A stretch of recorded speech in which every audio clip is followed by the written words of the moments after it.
बोल जयकारा बोल मेरे श्री गुरु महाराज की जय। श्री अमर ज्योति दर्शन ग्रंथ श्री आनंदपुर।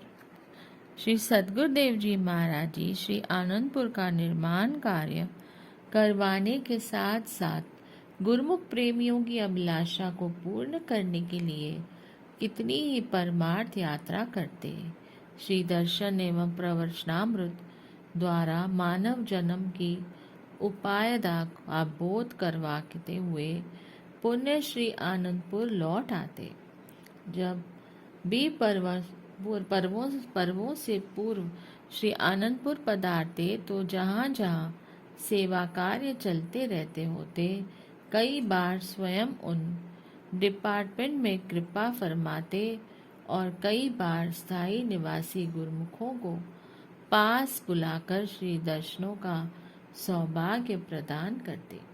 गुरुमुखों के हृदय में भी सदा यही लालसा बनी रहती कि उन्हें महाप्रभु जी की समीपता प्राप्त हो।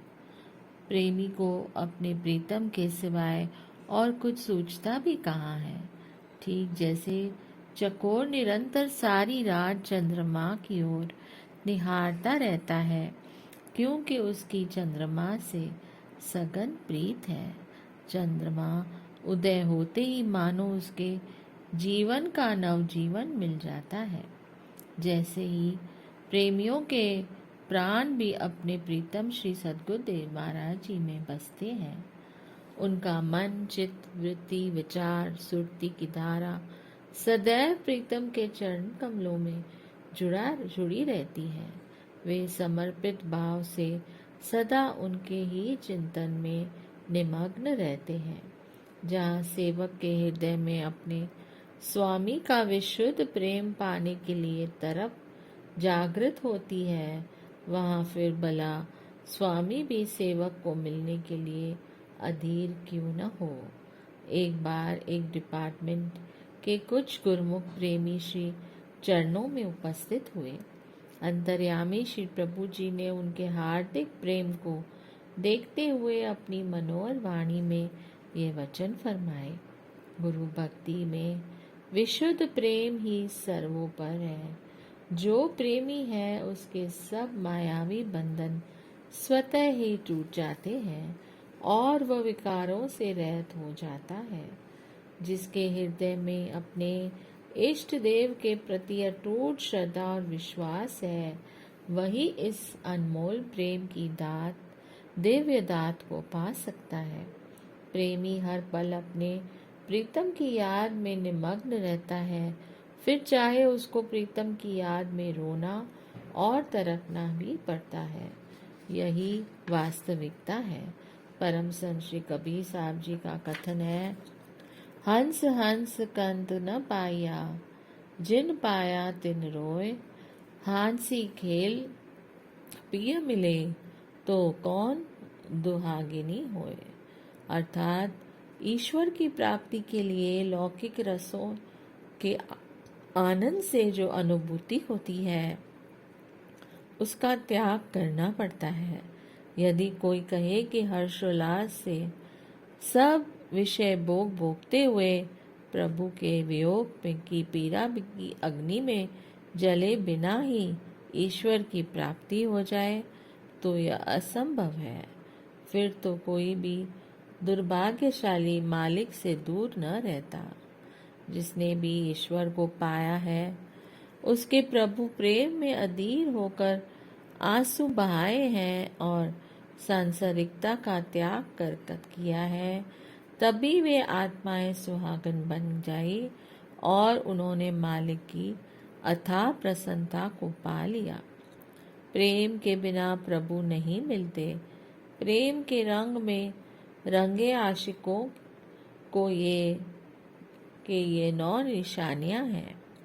आशिकाना 9 निशानियां, असत ए पिसर, आ सर दो रंग, जर दो चश्मतर, कम खुर्दन, कम गुफ्तन, ओ गुफ्तन हराम, इंतजारी बेकरारी शब बेदादी है मुदाम। आशिक मालिक के प्रेम और उनकी याद में सदा ठंडी आहें बढ़ते हैं। उनके चेहरे का रंग पीला पड़ जाता है। आँखों से प्रेमाश्रु बहा करते हैं। वे कम खाते हैं, मितबाशी होते हैं, अर्थात कम बोलते हैं और वाद विवाद से दूर रहते हैं। उनकी नींद उड़ जाती है और वे भजन बंदगी में रत रहते हैं। वे मालिक की प्रतीक्षा में नैन बिछाए रहते हैं। हृदय में बेकरारी और तड़प होती है। उनकी आत्मा सदैव अपने सद्गुरु से मिलने को आतुर रहती है। इन 9 निशानियों में से एक भी निशानी जिस प्रेमी के हृदय में दृढ़ होती है वह प्रेम की पराकाष्ठा को पाने के लिए उत्तरोत्तर पग बढ़ाता है और वही सच्चा प्रेमी प्रभु को घट में पा लेता है। हम हर प्रेमी के हृदय की अवस्था को जाने पर भी उसके हृदय की प्रेम धाराएं कभी शिथिल नहीं पड़ती। उसके अंतर्मन में भी दर्शन की लगन और प्रभु कृपा की चाह सदा बनी रहती है।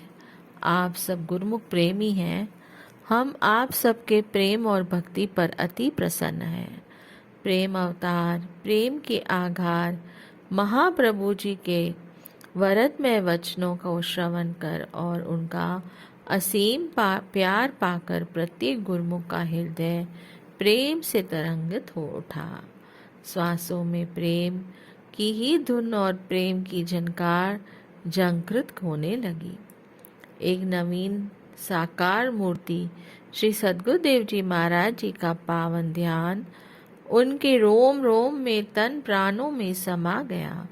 प्रेमी का ऐसी भावना का वर्णन करती हुई संत दयाबाई जी अपनी वाणी में वर्णन करती हैं। सोवत जागत एक पल नाहिन बिसरू तोय, करुणा सागर दया निधि हर लीजे सुध मोय। सोते जागते उठते बैठते एक पल एक क्षण भी आपकी मधुर याद मेरे हृदय से विस्मृत न हो। हे करुणा के सागर, हे दयानिधि, आप मेरी सब सुध-बुध हर कर मुझे अपने में विलीन कर दो। प्रत्येक जीव के मन में फिर वह चाहे कितना गुरुमुख ही क्यों न हो, विचारों का ताना बाना सदैव चलता रहता है। आप प्रेमी गुरुमुख के मन में पनप रहे किसी भी प्रकार के विचार के उत्पन्न होते ही उसका एक वचन से ही उन्मूलन कर लेते। एक बार किसी प्रेमी के मन में यह विचार उत्पन्न हुआ कि मैं तो सारा दिन लंगर की ही सेवा में व्यस्त रहता हूँ। काश मुझे भी लंगर के स्थान पर श्री सद्गुरु दाता दयाल जी की निजी सेवा का सौभाग्य प्राप्त हो जाता।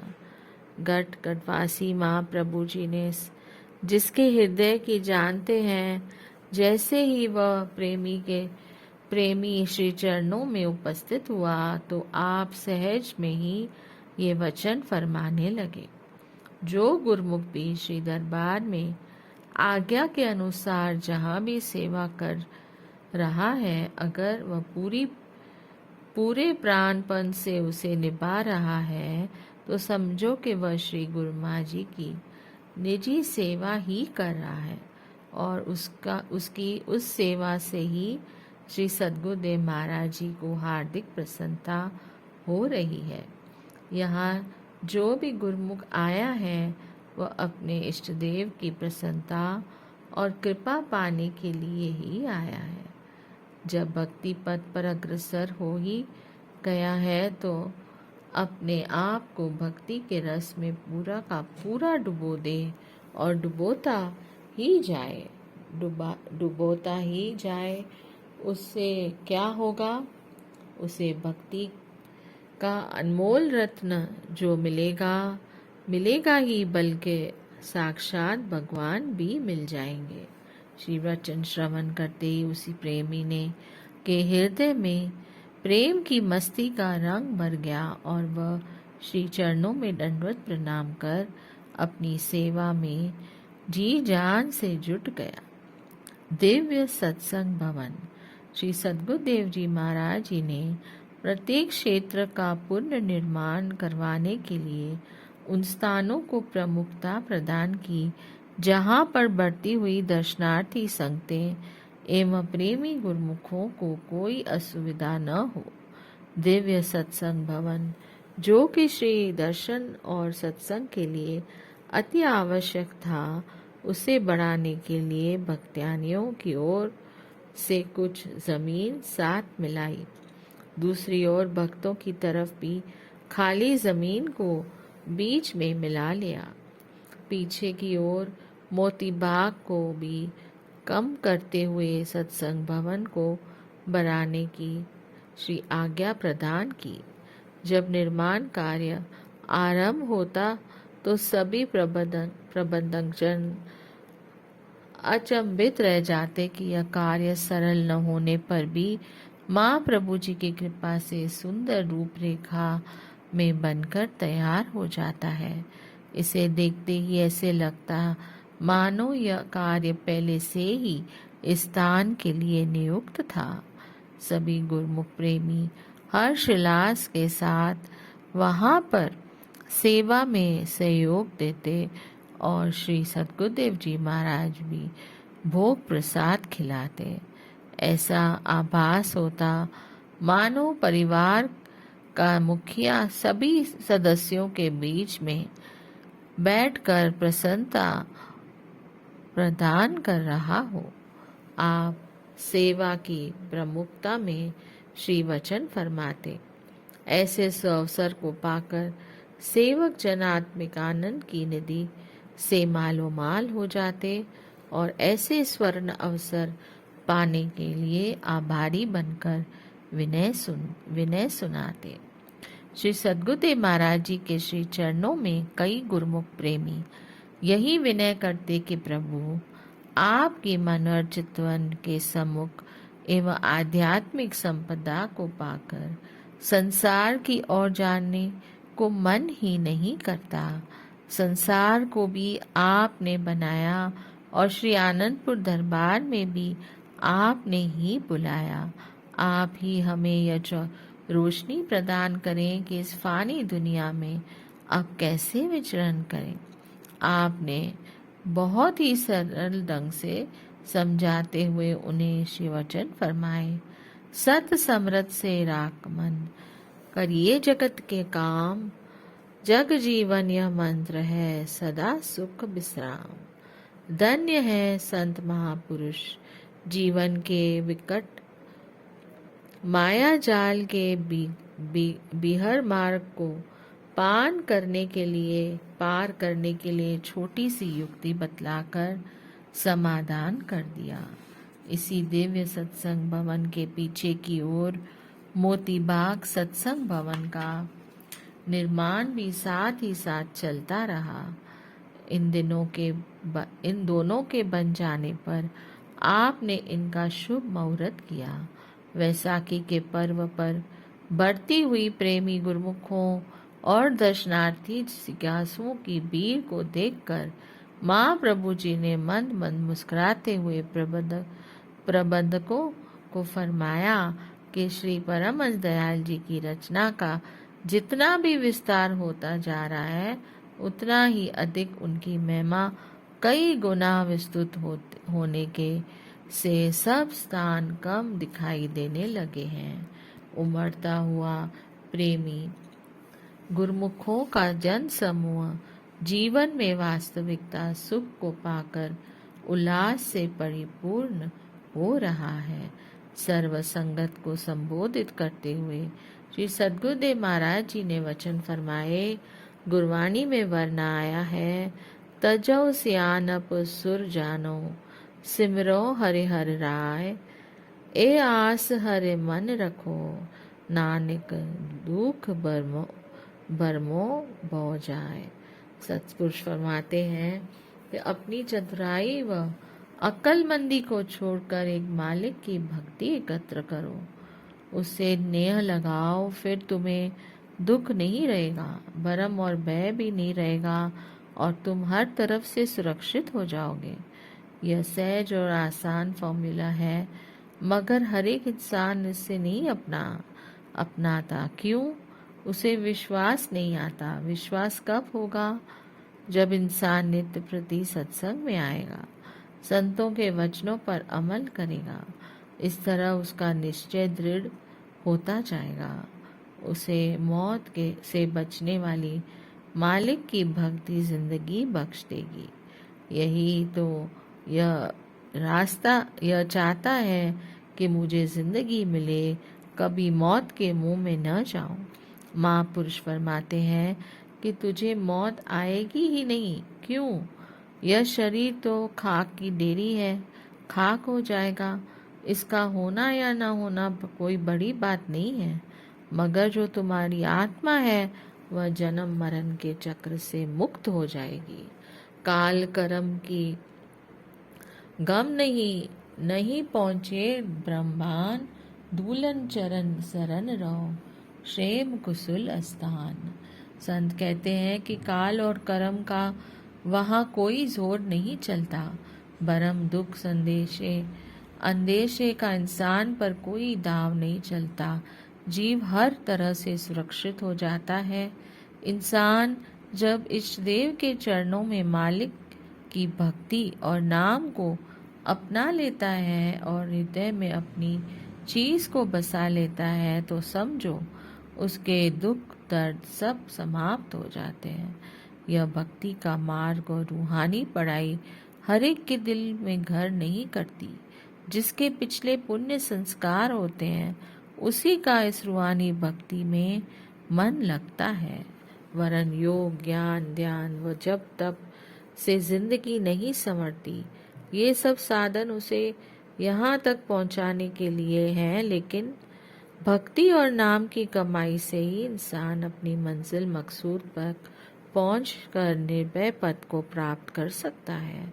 महाप्रभु जी के श्री वचनों से में निहित सार तत्व को जानकर सबकी आत्मा प्रफुल्लित हो उठी और प्रेमी जनों के हृदय भी प्रभु जी का आभार प्रकट करते हुए जय जयकार करने लगे।